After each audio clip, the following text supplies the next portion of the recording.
finally, after making countless number of videos on this particular movie, I had the chance to experience this crazy roller coaster ride called Godzilla x Kong: The New Empire on the big screen last night. And this movie gave me exactly what I have been expecting to see in a monsterverse movie ever since the start of the franchise back in 2014. The movie literally made no sense and was insanely stupid and defied any logic that you must have come across in any of your high school science textbook. And ironically, that is exactly the reason why Godzilla x Kong is by far my favorite monster movie of all time. The best part is that we finally got a monsterverse project which had majority of its focus and spotlight on the monsters, while the humans somewhat feel like secondary supporting characters. The next thing I want to talk about are the absolutely gorgeous visuals, especially on the scenes featuring the Hollow Earth. I mean, some of the cinematic shots and visuals in the movie were so beautiful that it managed to make my ex-girlfriend look ugly in comparison. I could honestly keep admiring and looking at some of these shots the whole freaking day and not get tired.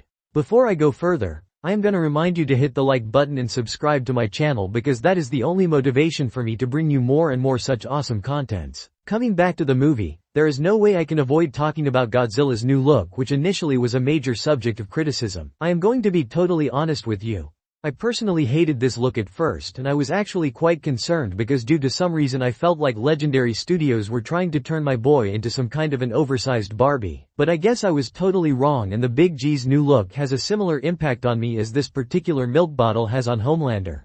I mean, just look at this absolutely gorgeous design and try convincing me that you are not actively falling in love with my boy right here. The new version of the Big G also looks considerably slimmer, which enables him to be much more athletic and aerodynamic. Now, let us shift our focus on the giant hairy king of Skull Island. Jokes aside, Kong actually looks much more hairy in the movie compared to his previous appearances. The layer of fur on his outer skin appears to be much more thicker and bulkier, and he seems to have gained some height after the events of GVK. Once again, Kong had more screen time and had a much bigger impact on the storyline as compared to the Big G. Unlike a section of crybaby Monsterverse fans, I am definitely not going to lose sleep over this, because I feel Kong getting more screen time is totally fine. He is definitely the more intelligent and human-like out of the two titans, which makes it easier for the director to construct a decent storyline around his role in the movie. On the other hand, I also feel that the Big G receiving less screen time actually helps preserve the element of mystery and intimidation surrounded with his character. At this point, I want to make it very clear to all my viewers that I am now going to dive deep into spoiler territory and explain what the ending of the movie means for the future of the Monsterverse going forward. So, if you have not yet had the chance to see the movie,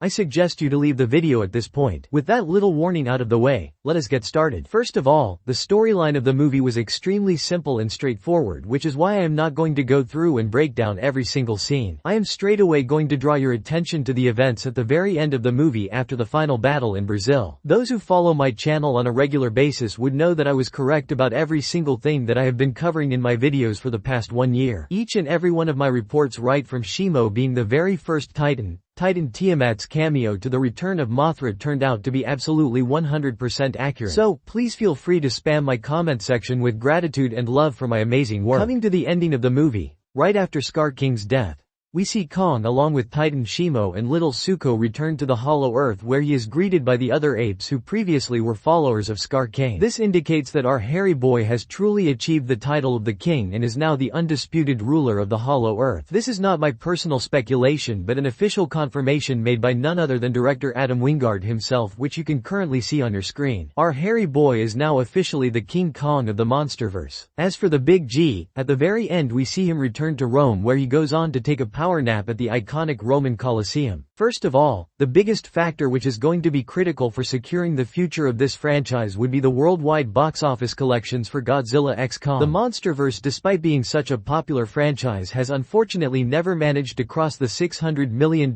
mark at the worldwide box office. Kong Skull Island still remains the highest grossing Monsterverse movie, earning around $580 million, which is pretty disappointing considering the insanely high amount of budget that goes into the making of these movies. Godzilla x Kong needs to make at least somewhere around $650 million to encourage Warner Brothers and Legendary Studios to consider making some big plans for the future. One of the projects that has been rumored for a pretty long time now is a Son of Kong movie, which is said to be a modernized remake version of the 1933 movie of the same name. Taking into consideration of how the movie ended with Zuko and Kong developing almost a father-son relation, This actually looks like a very realistic possibility. I think a movie focused on this adorable little creature set within the hollow earth with Kong acting like a mentor-type figure could work very well given the right kind of script and direction. Another movie which I believe is definitely being discussed at Legendary Studios is a standalone movie on the Queen of the Monsters. When Mothra made her appearance for the first time in Godzilla x Kong, a large section of people inside my theater started cheering and clapping, which clearly indicates that the character now has a decent level of fanbase, which is honestly quite satisfying to witness as a lifelong fan of the character. This definitely means that Mothra at this point would most certainly be able to carry a movie on her own. As a matter of fact, we have had only one standalone Mothra movie so far, which came out over 6 decades ago in 1961. Now, we come to the last and most interesting part. If Godzilla x Kong turns out to be a huge commercial success and manages to earn anything over $700 million,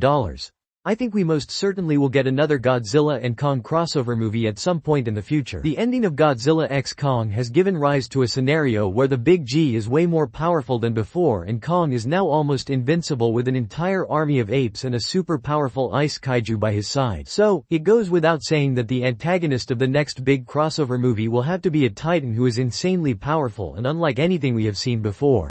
At this point, I am going to reveal something really interesting, but unfortunately this is not an officially confirmed news and comes from an anonymous Reddit user who claims to be present at the most recent test screening held about a week before the release of the movie. So, this particular user claims that the cut of the movie shown during the event did in fact have an end credit scene unlike the version shown to audiences. While the user does not mention the exact details of the scene, he reveals that it featured some kind of a tease of a certain extraterrestrial titan arriving to the hollow earth. Unfortunately, you cannot find this post anymore as it has been taken down, which could actually indicate that the report might in fact have some degree of credibility. If we assume this report to be true for the time being, it basically indicates and points towards the introduction of only one very special titan who is quite popular among fans of the Toho Kaiju movies. Yes, I am talking about none other than Space Godzilla, who I believe is one of the most powerful monsters in pop culture cinema history. And even if we think from a logical standpoint, I can only imagine two very specific titans who stands a realistic chance against the trio of Godzilla, Kong and Shimo. The first is of course Space Godzilla, as I mentioned in my last statement, while the other is a titan called Destroyah, who also is very popular among fans of the Toho Kaiju movies. If I had to pick one out of the two,